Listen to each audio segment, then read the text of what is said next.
Both of you stand up. Let me ask you about yesterday's notes. Okay? This is the most unkindest cut of all. This is the most unkindest cut of all. The book, the author, the character. Anu, sit down. Mohammed?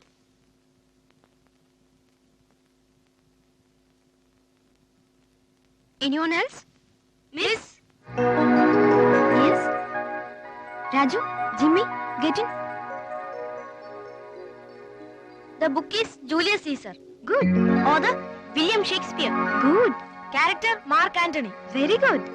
Fees കൊടുക്കാൻ കഴിവില്ലാതെ ക്ലാസ്സിന് വെളിയിൽ നിന്ന് പഠിക്കുന്ന അവരുടെ കഴിവുകൊണ്ട് പഠിക്ക്. എടാ നീർക്കോലി നാരായണ നിന്നോടുകൂടിയാ പറയുന്നേ.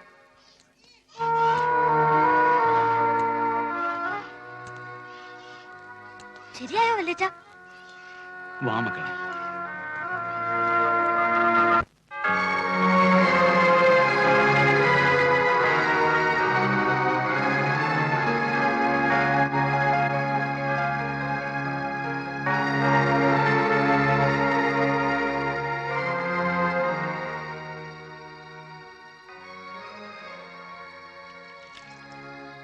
പഠിക്കാനുള്ള സിറ്റി തമ്പുരാൻ തന്നിട്ടുണ്ടെങ്കിൽ ക്ലാസ് റൂമിനകത്തിരിക്കണമെന്നൊന്നുമില്ല, തന്നെ പഠിക്കാം. പക്ഷേ ഇംഗ്ലീഷിനും കണക്കിനും ചെറിയൊരു ട്യൂഷൻ, അതും ഫീസ് ഇത്തിരി കട്ടിയാ. എന്നാലും സ്കൂളിന്റെ അത്ര വരില്ലല്ലോ. അതിന് വല്യച്ഛന്റെ കയ്യിൽ എവിടുന്ന ഇത്രയും പൈസ? ഇല്ല. പിന്നെങ്ങനെ? ഉച്ച വരെ ഇവിടെ ഇരുന്ന് പഠിത്തം, ഉച്ച കഴിഞ്ഞ് ട്യൂഷൻ. 4 ട്രാൻസ്പോർട്ടിന് കയറി 50 1 രൂപ കൊടുത്താൽ പട്ടണത്തിൽ ഇറങ്ങാം. അവിടെ നല്ലൊരു ചായക്കട ഉണ്ടോ, മുറുക്കാൻ കടയുണ്ടോ, വയറ്റിലോട്ട് ഇറക്കാൻ കൊള്ളാവുന്ന നാരങ്ങ വെള്ളം കിട്ടുമോ? ഇല്ലല്ലോ. ഇതൊക്കെ നിങ്ങൾ തുടങ്ങുന്നു. അതിന് ഒത്തിരി കാശ് വേണ്ടേ? രാജു, വലിയ ചായക്കടയൊന്നും അല്ല, തട്ടുകട. അരിയാട്ടാൻ ദേ ഇവൻ മിടുക്കൻ, ദോശ ഇടാൻ നീ മിടുക്കൻ.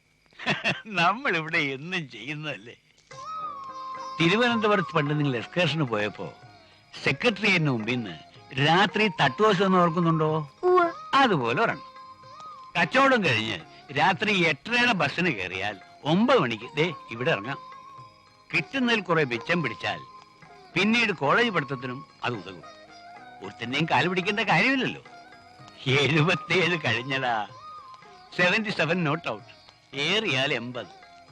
സെഞ്ചുറി അടിക്കാനൊന്നും ഇങ്ങനെ സമ്മതിക്കല. 77 കോലം ഇത്. അപ്പൊ പിന്നെ സെഞ്ചുറി അടിച്ചാലോ? വേണ്ട, അത് വേണ്ട.